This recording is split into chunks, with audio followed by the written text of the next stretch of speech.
Scooby-Doo and the Ghoul School is a really fun idea and something that I quite enjoyed. This was released originally in 1988, directed by Charles Nichols and Ray Patterson, written by Glenn Leopold.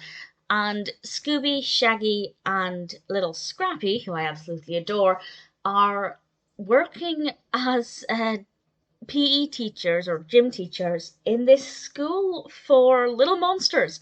We have the monster of or the child of Frankenstein's creature. There's a child of a mummy.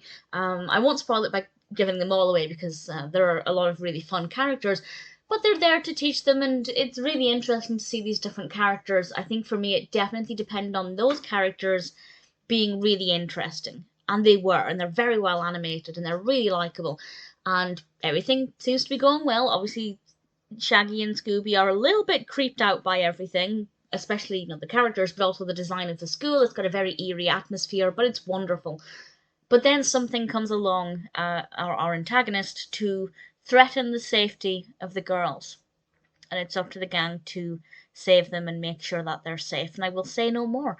I really enjoyed it. I didn't find the narrative to be the most gripping. I felt like occasionally the pacing was quite slow and it didn't fully hold my attention, but because visually it was really appealing, there was always something to keep me interested when the narrative wasn't quite as sharp as it could have been. Visually, it was still quite good. As I said, the characters of the monster children were just delightful, so fun, really, really entertaining, and really enjoyed how they were animated. I liked their personalities. It's a very creepy. I mean, it's Scooby Doo, of course it is, but it's a very creepy animation, and I really thoroughly enjoyed it.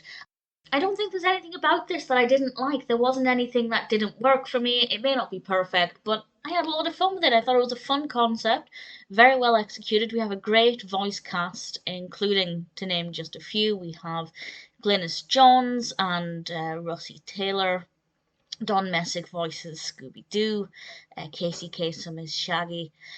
Definitely worth watching if you're a fan of Scooby-Doo. I thought it was a fun idea, and I really hoped it was good. When I realised what it was about, I thought this sounds exactly like my kind of film. And yeah, it was really enjoyable. It wasn't perfect, but I thought the narrative was generally pretty good. Great characters. Characters were introduced at a really good rate. We had enough time to get to know them before the problems kicked in. Problems within the narrative, I mean, not within the film.